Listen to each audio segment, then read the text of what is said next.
This is the BBC. This podcast is supported by advertising outside the UK. Hello, my name's Jon Stewart. An Apple original series. Let's start with something non-controversial. We're talking about this country. What's okay, what isn't? What are the priorities? That has to change or nothing will change. Unemployment, bureaucracy and red tape. All of our military. Economics, essential workers. That was fun and also uncomfortable. Welcome to The Problem with Jon Stewart. Stream the new series September 30th, exclusively on Apple TV Plus, and follow the podcast on Apple Podcasts. BBC Sounds. Music, radio, podcasts. Hello, I'm Anita Rani, and welcome to Woman's Hour from BBC Radio 4. Afternoon all, and a very warm welcome to Weekend Woman's Hour. Now grab the tipple of your choice and settle in for a selection of standout moments from the last week. Think about your close friends. How many of them are from a different age group to you? We look at intergenerational friendships. How is it different from being friends with someone your own age?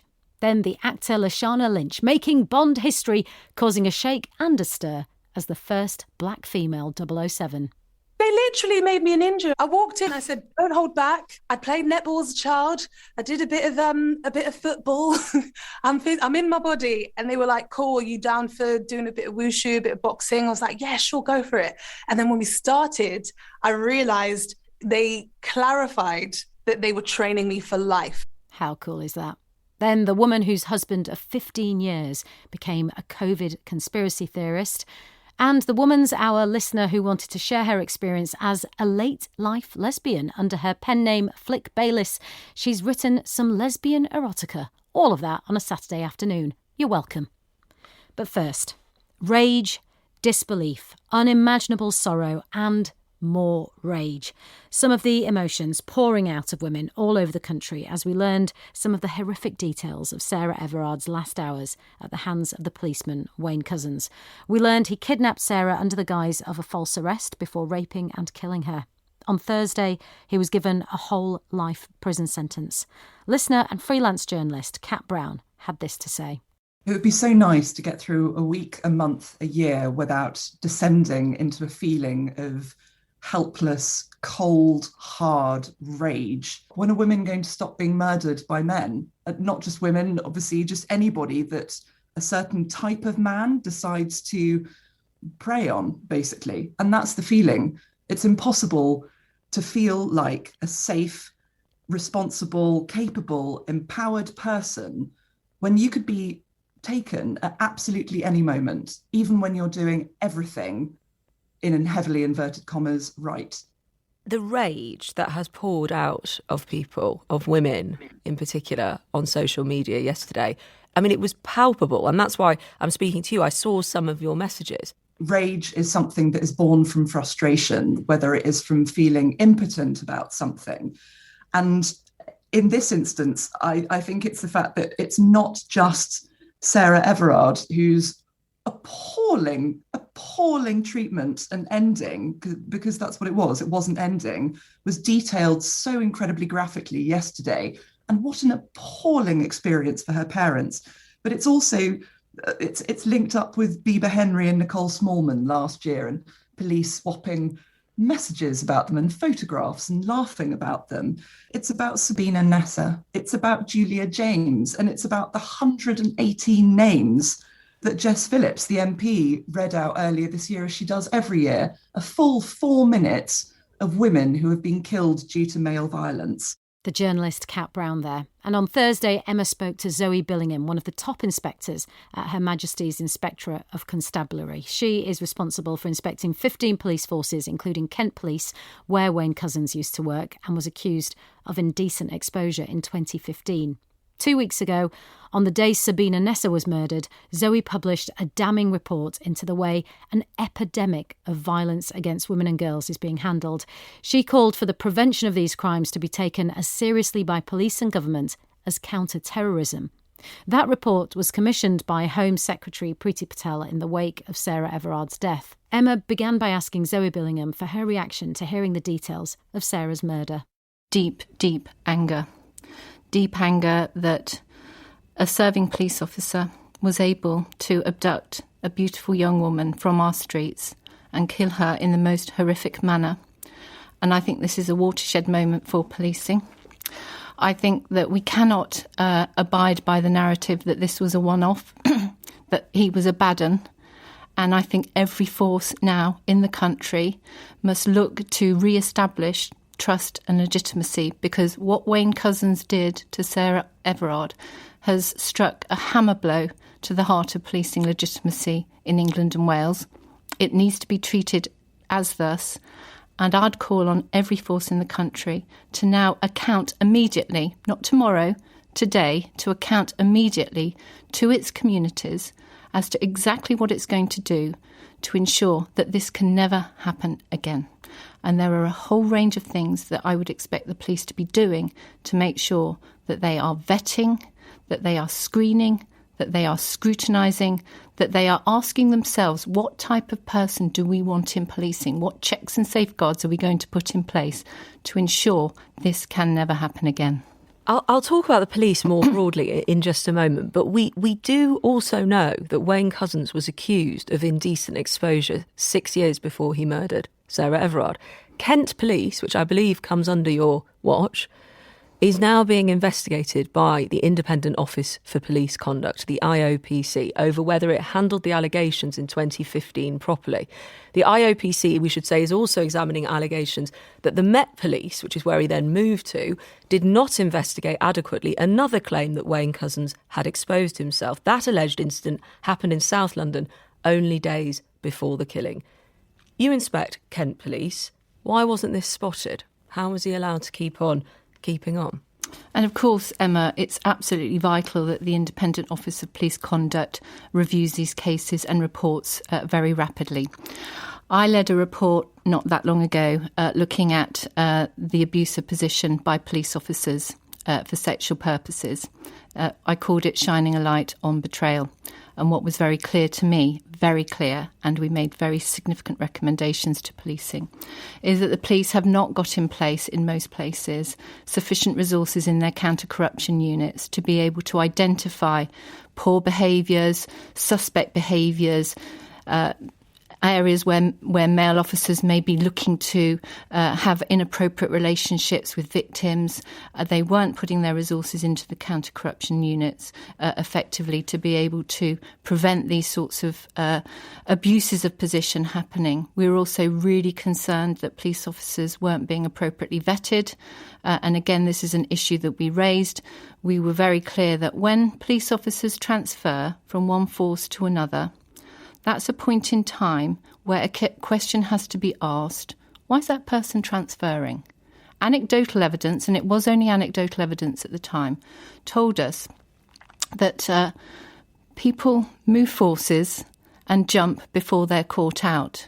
And so we were shocked at the time that there was no requirement when police move from one force to another, that there was new vetting in place and questions asked about their background in their parent force. When did you do this report? This was in 2019, September, almost a year to 2 years to today. Because a bit like Ofsted, you can carry out in schools investigations and make recommendations, but you can't actually do anything, can you?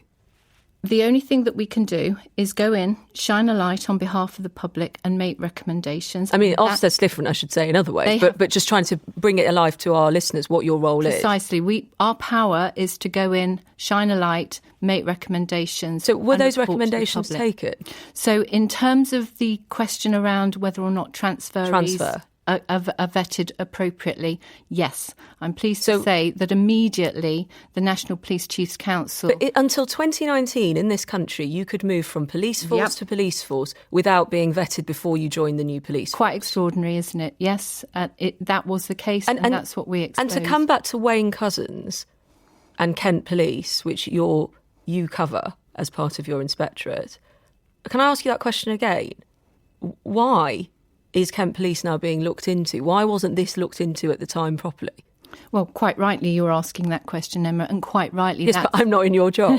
The way that this works is that it is for the Independent Office of Police Conduct to review that particular instance. They'll review at that particular instance. But what's your role when something like that has come up as at Her Majesty's Inspectorate of Constabulary? So our role is to identify where there's failings in forces, and that we did. We looked at whether or not forces have sufficient capability and capacity in their counter-corruption units, and we called on forces to change. And what we're now doing... So that's how Wayne Couzens, with this allegation, could have slipped through the net? Obviously, that's something that the Independent Office of Police Conduct has to look at.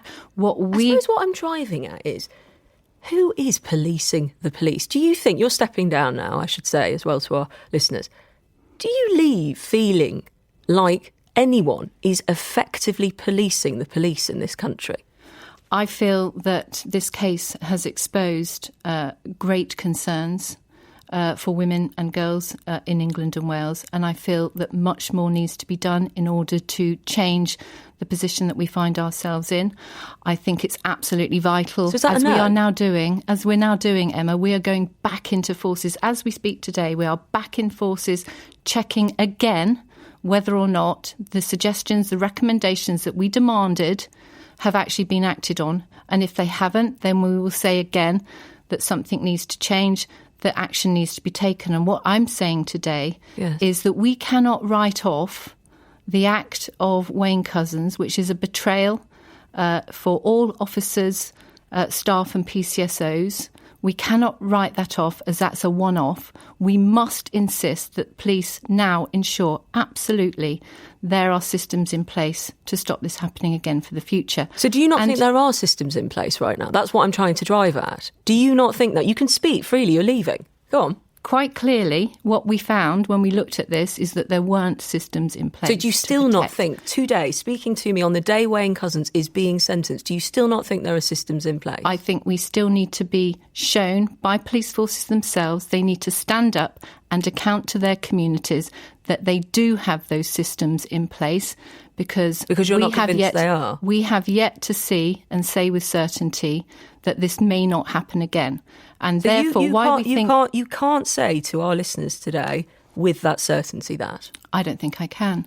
Can we just stop on that for a moment? Yes. Because there will be a lot of, and I'm very aware, a lot of our listeners will also work in the police, either as officers or in other roles.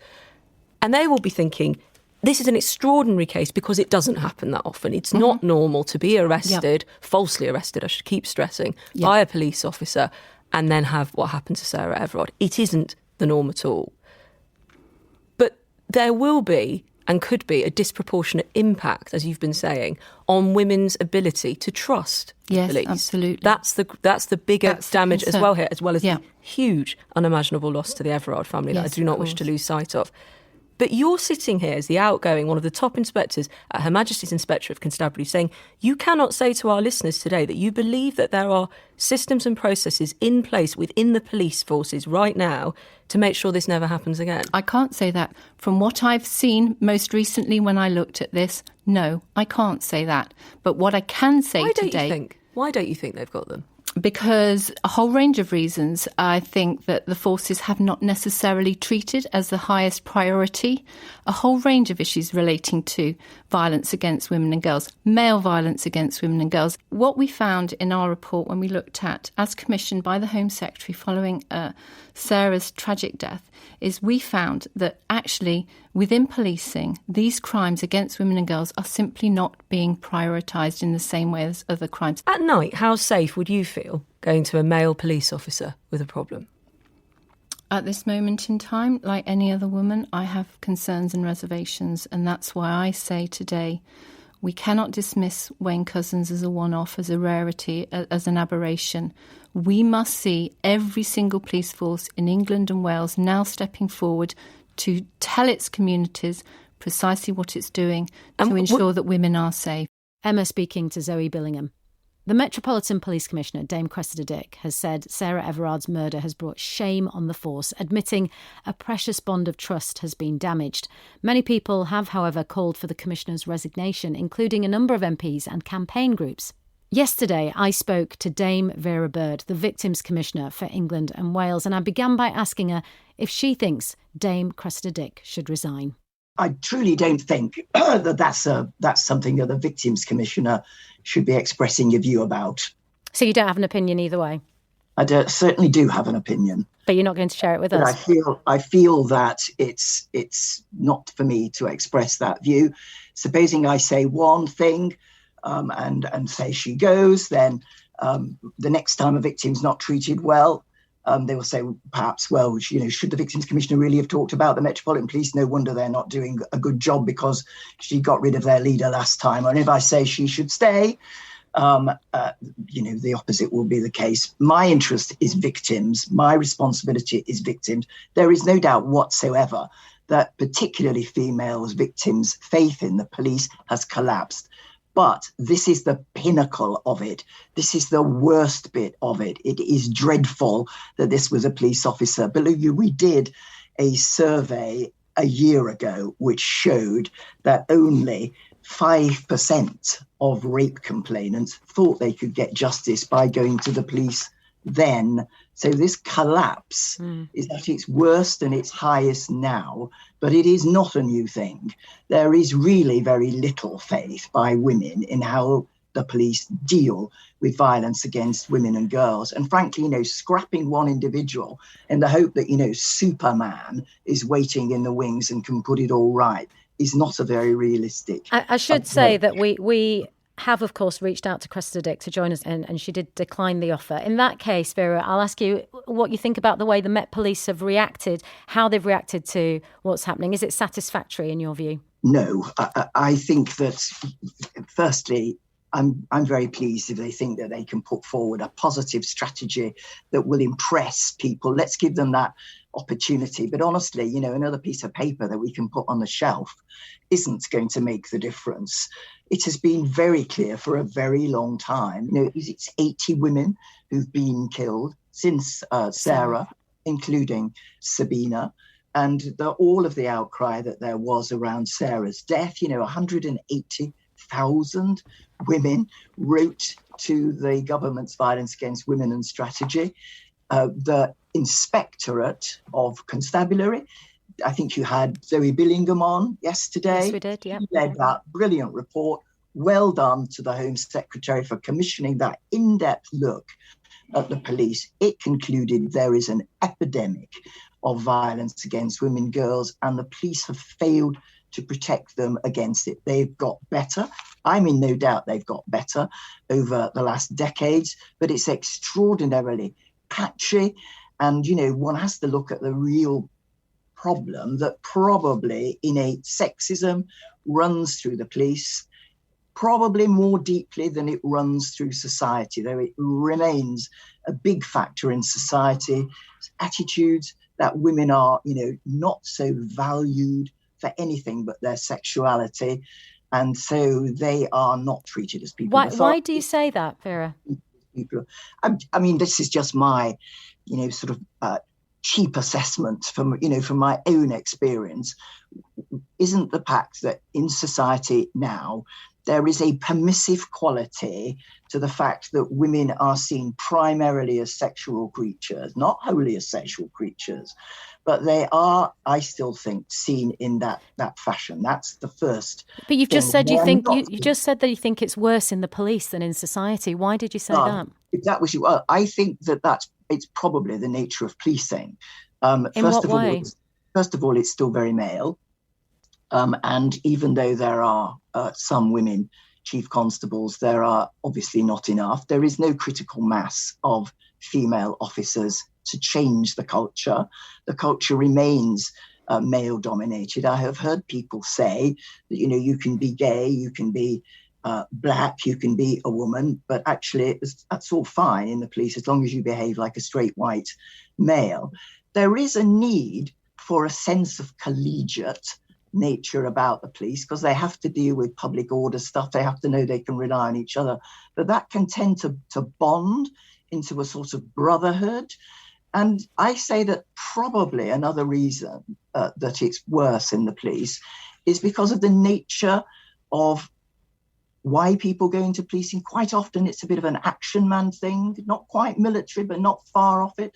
And that's the stuff they're interested in. A senior woman police officer said to me just a few weeks ago, if it's a burglary, boy, they'll go very, very quickly. Speaking of the police, if it's domestic abuse, they probably won't hurry quite so much. So I am obviously very worried about the whole history of this. And we're our not getting violence against women and girls any nearer at the top of the priorities than they were when I was a young woman. Our listeners, hearing you say that, who are already feeling all the emotions that I mentioned in the opener, they're angry, they're sad, they're terrified. And we know this because they're getting in touch with us to tell us how they're feeling. Listening to you say that, as someone who was, before you were Victims Commissioner, you were Police and Crime Commissioner, so you know what's going on.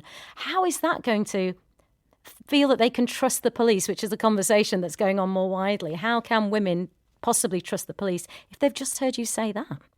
I'm sorry, they don't trust the police, and they haven't been doing for some time. And I reflect, it isn't what Vera Baird thinks. Obviously, there is my own experience, and obviously it is my own experience that's speaking to. But we have, a fantastic stakeholder network where we make sure that when a position needs to be taken about victims, it's not mine, it's what I've been told by victims. And you couldn't say it more loudly this morning than victims themselves and female members of the public themselves are saying. Trust in the police has currently been lost, but it isn't, as I think the Met are trying to make it seem, only this awful incident that's caused that loss. The police have not been as good as they should have been dealing with violence against women and girls for a very long time. And so innate distrust has simply built up. My message is to the police, surely at this stage, you must realise how deficient your service to women has been. This, awful crescendo must tell you now's the moment. You really have got to raise this as a national priority. And I think Zoe Billingham yesterday was saying what I fundamentally agree, which is violence against women and girls has to become a national strategic policing requirement on every force. Then it can have more resource. Then the forces which are doing quite good work, that good practice will be spread to other forces and not resisted. There will be an expertise that is valued, that has status. So people will want to go into this area of investigation and policing. And we need, through police channels, to lift up its priority. And I think that's the way to start doing it. I think if you say to police, your sex is changing, that isn't going to make the difference. I think if you can say you're failing as police officers, this is half of the population. And the way to do that is to use a police definition and drive it through the police own channels. So I'm 100% with Zoe Billingham about the likeliest way of making relatively speedy change. That's not to say we don't have to tackle societal attitudes as well. Your emails came flooding in. Jane said, like everybody, I feel devastated for Sarah and her family. I would feel safer if I could be reassured that the vetting process of prospective police officers is the most robust and challenging process, that psychological profiling, training and monitoring systems are in place and made explicit to the general public, that women police officers can take an active role in the recruitment and retention of police officers, and most importantly, can reassure women that sexism, misogyny, homophobia and racism is exposed and dealt with. Laura says, yesterday I explained to my 13-year-old daughter why she needs to be so careful around men, or when out alone she told me that she will never be able to trust a policeman. That's heartbreaking. We have to deal with this scourge against women. I was 7 years old the first time I was sexually assaulted by a man in the street. He tried to take me away with him, but I escaped. It was the first but not the last time. And another message from a listener here saying, my son has joined the Met and he did not join for any macho reasons. He and the others of his generation are not racist. They value women as people and equals. He feels that the others training with him are the same, and it's the older police officers that have the more unacceptable views on race and gender. The younger trainees can't solve everything now, but they are the future. And you can hear longer versions of both interviews with Vera Bird and Zoe Billingham by listening back on BBC Sounds. And do get in touch with us about anything you hear on the programme or you'd like us to discuss. You can contact us via our website or on Twitter and Instagram. It's at BBC Woman's Hour. Now, finally, for Bond fans around the world, we have to wait no more. No Time to Die, the new James Bond film, is out in cinemas after being delayed 3 times due to the pandemic. It's the final outing of Daniel Craig as 007. The first blonde Bond is stepping away from the role after 5 films and 15 years. But that's not the only change. The actor Lashana Lynch has made Bond history, becoming the first black female 007. In the new movie, 00 agent Nomi, played by Lashana, inherits the special codename after Bond retires from service. Emma asked her about getting the role. This came out of nowhere. I did a play at the Royal Court Theatre that Barbara Broccoli produced called Ear for Eye, which is now since turned into a film. And I didn't anticipate off the back of that play then working with Barbara Broccoli on a Bond movie. No, I mean, that's quite a cool journey to have made, I'm sure. Cool.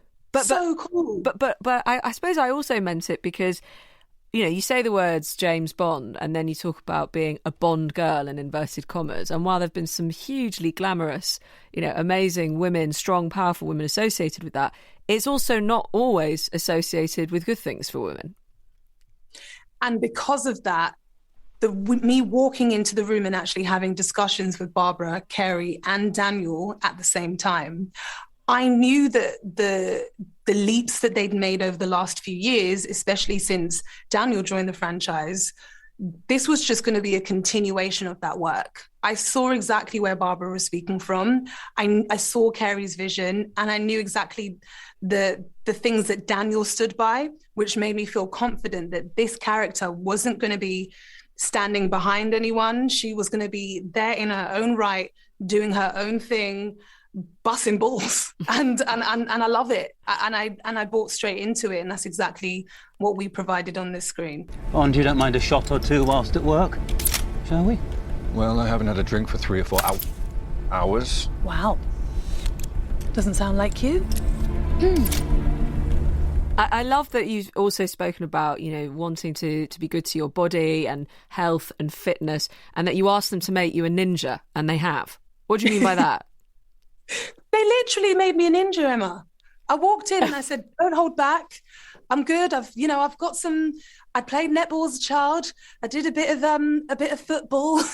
I'm in my body. And they were like, cool, are you down for doing a bit of wushu, a bit of boxing? I was like, yeah, sure, go for it. And then when we started, I realized that firstly, maybe I shouldn't have said that because they went for it. And also they clarified that they were training me for life. They actually were giving me the most ninja techniques to then take not only in my personal life, but into further projects in my career. So yeah, they did actually make me a ninja. I feel like an actual ninja. I like to claim that, actually. Okay, well, if we meet, and hopefully when we do meet in person, I won't mess. Let me ask about one of the things I know is really important to you, and we should also bring up, you know, working with Phoebe Waller-Bridge as well in terms of the people you've got to work with as part of this. One of her specialities is making women who are believable, who you feel that you can recognise from real life. And I know that you wanted to make sure that your character Nomi was relatable in some way. How have you managed to do that? One, by coming in with that intention, but also once I spoke to Phoebe, I realised that we were on completely the same page. She wanted the same thing. She envisaged the same thing. And it's really important for me, for young girls, to see that even though there is a seemingly powerful woman on screen playing a powerful role in a powerful organization, her power comes from somewhere else. It comes from some insecurity, some anxiety, questioning yourself, lack of confidence, lack of self-worth, which when you work on those things, you could turn out to be an agent once you channel all the gripes in life, all the environmental and social, cultural things that weigh us down. And it was important that we had that initial conversation so we were on the same page, and that I was creating a role that people could aspire and be inspired by. You ever flown one of these things before? Nope. I was going to say that those social gripes, to put it mildly, I mean, there's the aspiration of what you do with your work and what you show to people. But I do know that when news leaked that you would be inheriting the 007 mantle, as I say, the first ever black female actor to do that, you I understand, had to delete your social media accounts and take yourself away from that because some of the response was less than positive, shall we say? Well, it's so interesting with that talk because nothing was confirmed and yet everyone got their knickers in a twist. Nothing. So people don't even know what this character does in the film, yet I'm supposed to make these opinions my business, which once I realized that it's not, it made things a lot easier. So I didn't just take away my phone and just delete my social media apps and just pretend it wasn't happening. I just realized that my mental health, my self-worth, and the protection of my energy is much more important than people's opinions. So once I got grounded in that, I was able to just focus on the work, which meant that I was giving my best in a franchise that deserved it. And I was also allowing people to just live in their truth over there whilst I was living in mine. Just a final question, if I can. Daniel Craig has said he doesn't believe James Bond should be played by a woman. He's joined lots of other people from the Bond universe, including Bond girl Halle Berry, who said Bond should only be played by a man. He went on to say there are other characters, essentially, that should be drawn for women. It doesn't mean that a woman has to play a man's role and a role that was created, by a man for a man. Where do you stand on that? I think that's a really good point. And I was just listening to him speak earlier about the fact that we are so quick as a world to change things, to have one role that's been a part of the fabric of the nation suddenly be changed into something else, whether it be a black person or a woman or a teenager at this point. Anyone could take it on, but if that's part of the fabric and that's actually who James Bond and 007 was meant to be, then let's just create something else for this woman who has come in to shake things up. Let's start a new franchise and, put all the ideas that have been shelved because the world believes that the audiences aren't ready for it. And let's inject that into the brains of young people who are going to be inspired by these narratives. It's really important that we don't just solely rely on taking things over. We understand that it's important that everyone gets their rightful time on screen to discuss the narratives that have been underrepresented. So have you sorted that out with Barbara Broccoli? Have you got that new franchise sorted? I wish. They don't tell me anything, Emma. I don't have a clue. Well, they don't tell me anything either, but this is my job. I've got to ask the questions. Just finally, Lashana, can you beat Daniel Craig in a fight now you are a ninja? Who's tougher, you or him? Oh, I'm just going to say me because just now he asked me who could be a real spy in the cast and he pointed to me and I thought, oh, yeah. Nailed it. Good. So, yeah, I'll just say me just for the giggles.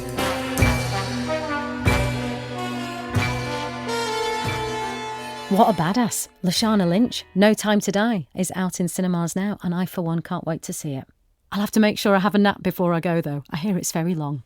Now, the pandemic has taken its toll on many marriages and partnerships for a variety of different reasons. For Anna, not her real name, it was something she couldn't possibly have predicted. Her husband of 15 years became a COVID conspiracy theorist almost overnight. It's no exaggeration to say that it has torn their family apart. So she wrote to Woman's Hour because she wanted to share her story in case it can help others. Emma started by asking her when she noticed her husband was changing. The first few weeks we were sort of watching the news just like everybody else and kind of being really shocked and not knowing what was happening. And then within a few weeks, he was already starting to believe that the 5G conspiracies, constantly online. YouTube was being played all the time. And then as the pandemic sort of progressed, so did his fear, anxiety, and even more bizarre thinking, I suppose. And was he talking about it with you? And I know you've got children as well. Yeah, I mean, it was really, really difficult. So yes, we did speak about it. It was a big cause of conflict. Obviously, I was looking to sort of shield the children as much as possible. It was definitely a sort of conflict, and there was very little that I could do. He would just take himself off and, be watching YouTube for most of the time. Had he been like this before in terms of being on his computer a lot of the time, or was even that new? No, I think he had probably started before, and this just increased his anxiety, really, and just got immersed in an online world. It became his friendships, his community, and then it just continues to feed that way of thinking. He stopped socialising. And were you able to try and convince him of the reality around you and what you were thinking and how you were thinking about this completely differently? No, absolutely not. And that is devastating. He'll constantly say, why can't you see it? Just open your eyes. He was so immersed to his core that everybody else that can't see it is either stupid or is sort of part of the conspiracy. When did you decide it got too much? Just after Christmas was when we formally separated. And then divorce proceedings. So, it wasn't the right environment. It's not the right environment for my children, and it's damaging. I truly believe it's damaging for them. Is it right that he, and where is he on this now, and where are you on this, that he we didn't want anyone to be vaccinated in the house, didn't want anyone to take any tests? Yeah, so, obviously we're living separately. However, we still have to manage our parenting. And yes, we're on completely different ends of the spectrum on that. So, he has been in touch with our children's schools and said that he hasn't given consent for the testing. So they hadn't been able to be tested in the school environment because the schools then didn't feel that they could. So I'm pretty sure he hasn't been vaccinated. I have been. So I've had my 2 jabs. Does he know you've been vaccinated? I suspect he probably would have thought that I have been, but no, it's not certainly something I've said. And it wasn't something I told my children at the beginning either.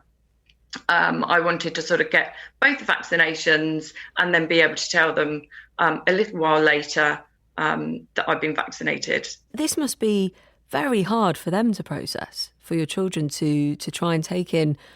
For all children, it's been difficult going through a pandemic and the disruptions to their lives. But to have one parent saying these sorts of things, does he say it to them? So, yes, I think that was probably one of my real crunch points, was that I wanted to be able to then bring them up in an environment whereby they felt safe and secure, whereas because he just had no filter. So if he felt something, he then had to say it. He wasn't able to think, is this appropriate? Is this inappropriate? And, is it age appropriate?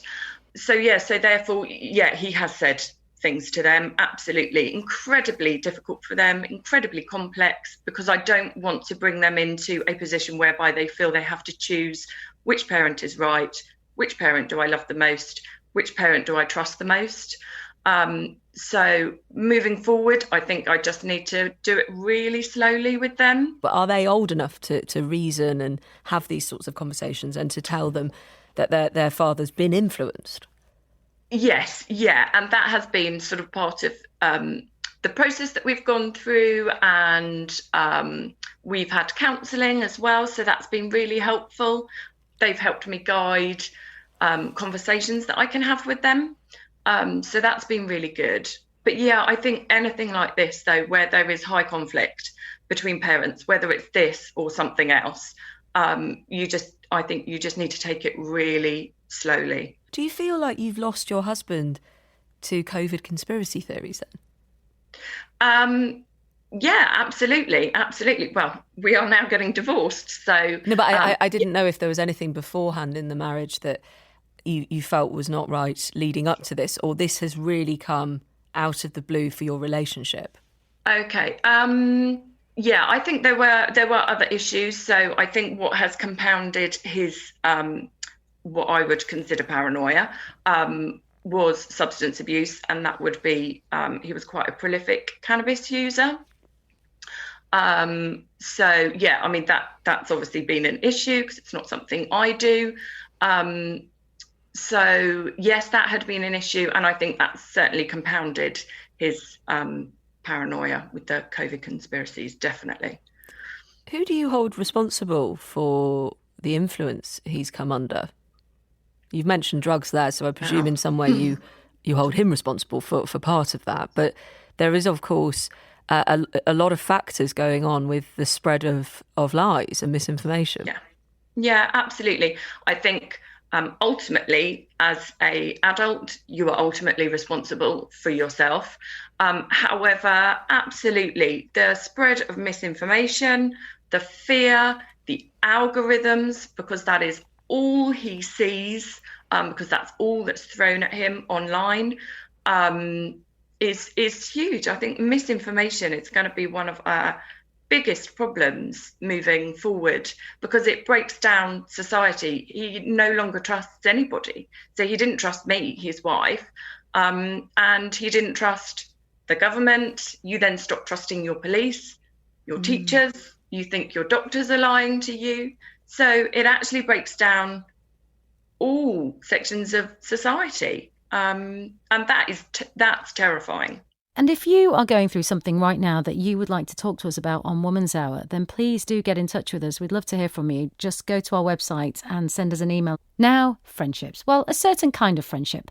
One with someone from a different generation to you. Are you mates with someone who is much older or much younger than you? What makes this friendship special? What do you talk about? Sue and Emily are best friends from Kent. There's a 27-year age gap between them. Sue's 60 and Emily is 33. And they joined me on the programme yesterday. I started by asking how they met. We both belong to the same running club, and we went on an away marathon together with a group of people from the running club, and we just really hit it off. And yeah, I've just been friends ever since. I think that was about 6 years ago. Sue, you have daughters the same age as Emily, and Sue is probably the same age as your mum. Is it comparable to the mother-daughter relationship? Is it similar? What do you think, Sue? No, it is very different. It is with a mother, you tend to be much more nurturing. It's much more about guidance, and like if Emily's saying something because she's got children as well, and she's saying, "Oh, I need a bit of help on something." It's much more about sort of advice and suggestions, whereas with your own children it's a bit more guidance, a bit more nurturing. I mean, it's much more fun, like a friendship, whereas with a parent you have that responsibility all the time, and you're very concerned that you're doing the right thing and you're not saying things that in any way could harm them, whereas with a friend, that sort of responsibility as a person, as a nurturing parent, isn't really there, which is great. You can talk about anything and not be awkward. We're getting lots of people getting in touch about this, Amanda says, as a 63-year-old woman, I can honestly say that some of the most rewarding friendships have been with younger men and women in their 20s. They consider me to be a wise woman and listen carefully to my opinions. I hope I do likewise. And I can honestly say that I think the generation gap has disappeared. Is that what's happened with you, do you think? Yeah, definitely. I generally just feel like Sue is just one of my friends. It's not, the age gap has got nothing to do with it. It's just we really hit it off. We find each other really funny. We've got the same sense of humour, and there's just that openness there that you get with any friendship. How is it different, though, to the relationships and friendships that you have with people your own age? I think people my own age look back on life a little bit. It tends to be a bit more jaded, a little bit more, this is what's happened to me in the past, particularly if you talk about relationships or careers or whatever. It tends to be always looking back, whereas Emily's always looking forward, and younger people tend to be always saying they've got these experiences to come yet, and some of them we've gone through and some of them we haven't. I feel when I'm talking to Emily exactly the same age as her, so although I do realise I'm older than her, I'm not stupid but I don't feel that when I'm talking to her. I feel we are feeling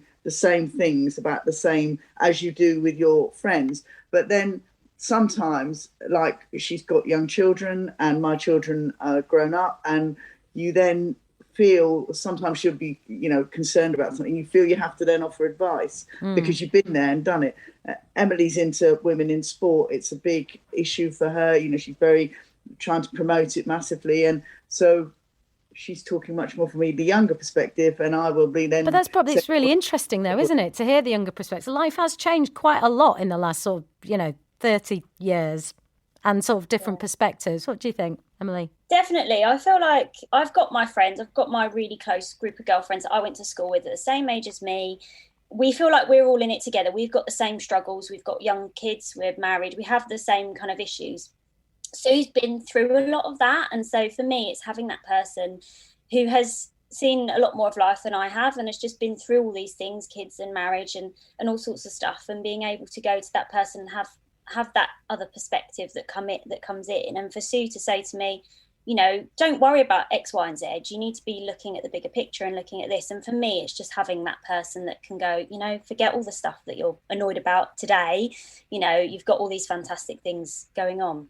Do you know, it's interesting because obviously we knew we were setting this going to be talking to the two of you. And I was thinking about it last night and I thought, why wouldn't we want friends from different generations? This idea that you only hang out with people your own age is probably the odd thing. Really, surely, where you'd want to talk to people from different walks of life with different experiences. Yeah, I remember leaving university and being desperate to go to work where there would be a range of ages. Yeah. Because, you're university, you're just with the same age all the time. But I do actually remember that. And I love it. I think it brings such a whole range to the workplace, to what you're talking about, people at different stages, different experiences, different emotions. And you've obviously got the running club in common, but where else do you hang out? Like if you were my mate, Sue, I might want to take you to a club.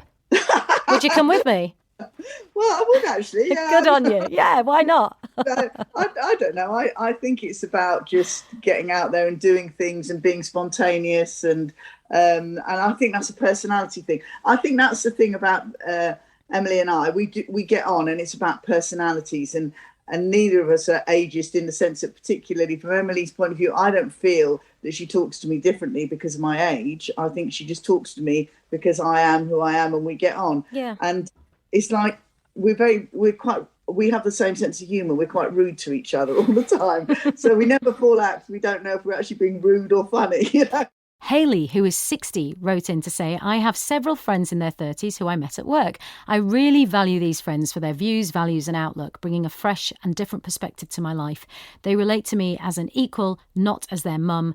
Esther says, I have several friends who are in their 60s to 80s and I'm in my 40s. I believe people aren't defined by the age they're born in. I've often had more in common with older friends than my own generation.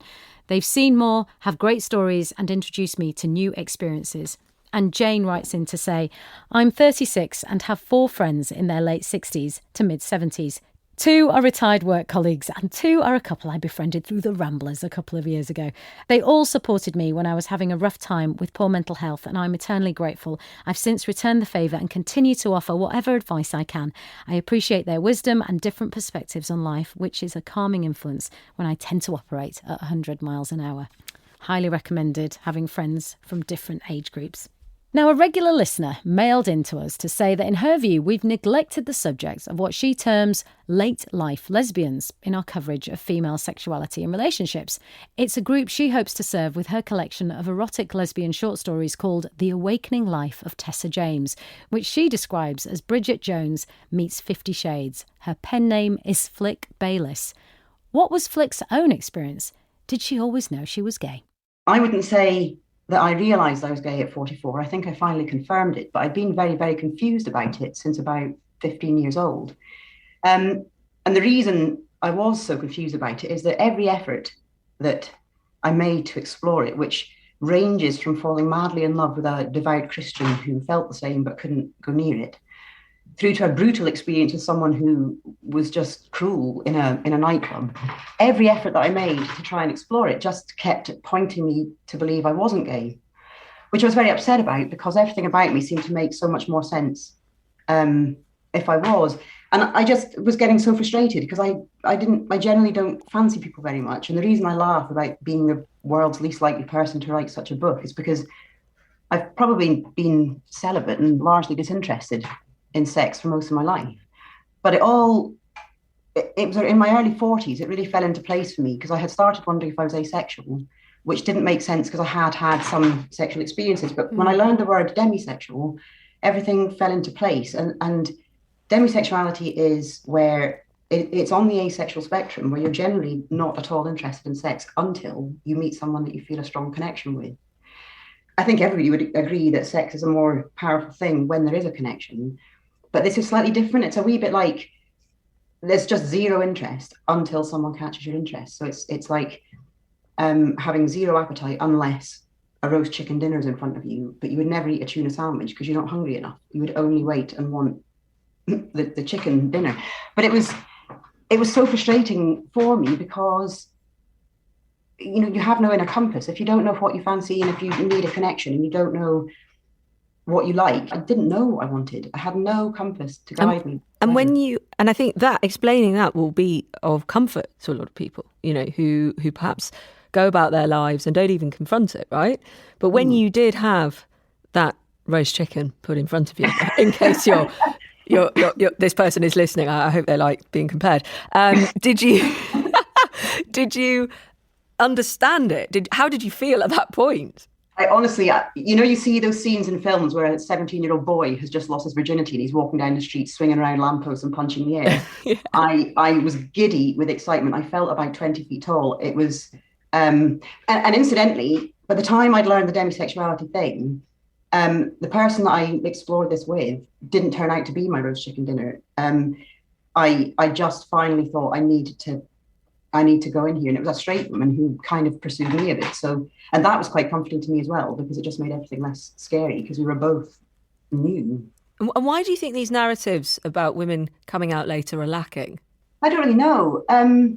I think it's an awful lot more common than people realise. And it's a very confusing time for people. My partner's experience, again, was very, very different. She was happily married for 25 years and had never, ever considered her sexuality until her and I met, and she had a huge reaction that she didn't understand and ignored until she couldn't ignore it. And then she had to navigate her situation with as much care and love and respect as she could, because the potential for just the pain it can cause the people in her life, you know. And I think that ties into the demisexuality thing, though, because while I would say I was gay, I have been with men, and those men have meant a great deal to me. So again, it was about the connection. So somebody who's coming out later in life and has been married, it doesn't mean that they've betrayed that marriage in any way. I think that demisexuality thing is probably a lot more common than we realise. And I don't know if I would say that I think you've neglected it. I just think it's a very common thing and a very confusing, conflicting time. Well, I think from what you said, though, it's obviously something that people find hard to talk about because they've got to confront something that perhaps is a surprise or, you know, very sensitive and needs to be handled sensitively within their life. Let's hear a bit of the book, because you have recorded something, and then I want to talk about the process of writing it. Tess in the book is not short of sexual adventures. The reading that you've done for us is from early on in the book, and she's been called to see her GP. Tessa, I should say, has been called to see her GP for a smear, which turns into a more general MOT, and then we should say, into the world of fantasy. Now, can you just lift your right arm and put your hand behind your head, please? Asked Dr. Seville. Tess mutely complied, feeling horrified that she was so turned on by this unsuspecting doctor who had just placed her hand on her breast. It was a clinical touch, but her hand was warm and dry. As the doctor cupped her breast and squeezed with the other hand, Tess realised she was getting wet and was mortified when her nipples stiffened under the woman's touch.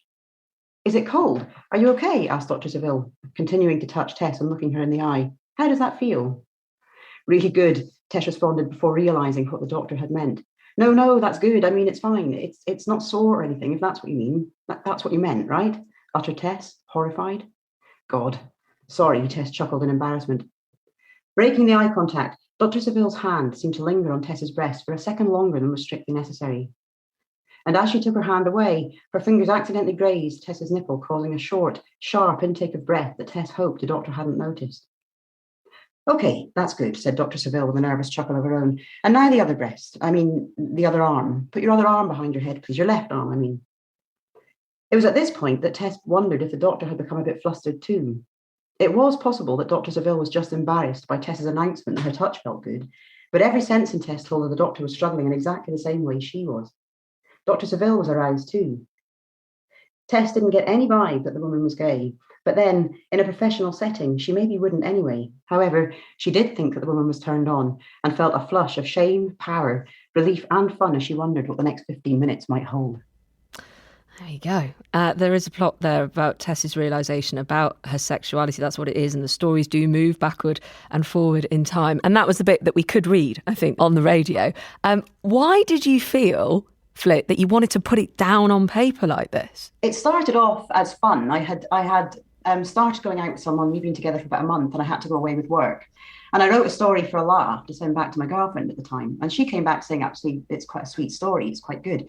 So I just started writing more of them and it just poured out of me. And I was mortified. I'm sat in this lovely little boutique hotel on the waterfront in the Falklands, feverishly writing these stories with kids' parties happening around me, just terrified that someone would look over my shoulder and see what I was writing, you know. But actually, when I was at a point of feeling so confused and so lost and so directionless in terms of what my sexuality was and feeling completely unable to explore it and find out properly, I downloaded some lesbian erotica to try and explore and see if my body would respond to it and how it felt. And a lot of what I found was stories that were either really inane, so that, you know, it's difficult to be turned on when something's bugging you because it's just so idiotic. You know? But at the other end of the spectrum, they were really aggressive. And I just thought, why is there room for aggression in a story about two women having sex? And it just felt like a real shame. And but you, I mean, writing sex, you know, people who write all the time do find it really tricky as well. You know, it's not. It's funny. It's a very hard genre to write. And if it's, you know, at least if you're doing heterosexual porn, you can use his hand, her hand, because you've got to paint a picture for people to understand what's happening. Yes. And so you need to know whose hand is where, you know, but if you can't say his hand, her hand, you then have to start using names a lot. So it gets quite clunky. And there was a point, you know, where even I was getting confused, just thinking, right, hang on a minute, whose boob am I talking about here? You know, and if I don't know, how are they going to know? And then you've got the other tricky bit, which is how do you come up with an even remotely credible transition between two people having a perfectly normal conversation and a hairdresser to shagging? Flick Bayliss, whose book is called The Awakening Life of Tessa James. And lots of you got in touch on this one to tell us your own stories. This one here from a psychotherapist. I hear the stories of many women who find their sexuality shifts later in life, often around menopause. In my experience, this is a common situation, but still filled with shame, guilt, and how they feel they will destroy their children, husband, etc. No surprise to me, as just another example of women putting everyone else's needs and desires before their own, the ultimate sacrifice, the ability to be true to yourself. Thank you very much for listening to Weekend Woman's Hour. Have a great weekend. Go out there and be like a ninja. What's the link between poisoned underpants? They wanted something that rubs against your skin. A plot to kill Nelson Mandela? To find a poison that would cause cancer and have him die shortly afterwards. And the deadly riots in South Africa this year. I'm Andrew Harding with a tale of politics and paranoia. Some people wanted me dead. Oh, and the link is Jacob Zuma, South Africa's former president. And indeed, it was quite a strong poison. That's Poison from BBC Radio 4. To listen to all 5 episodes, just search for Seriously on BBC Sounds. Hello, my name's Jon Stewart. An Apple original series. Let's start with something non-controversial. We're talking about this country. What's okay, what isn't? What are the priorities? That has to change or nothing will change. Unemployment, bureaucracy, and red tape. All of our military. Economics, essential workers. That was fun and also uncomfortable. Welcome to The Problem with Jon Stewart. Stream the new series September 30th, exclusively on Apple TV Plus, and follow the podcast on Apple Podcasts.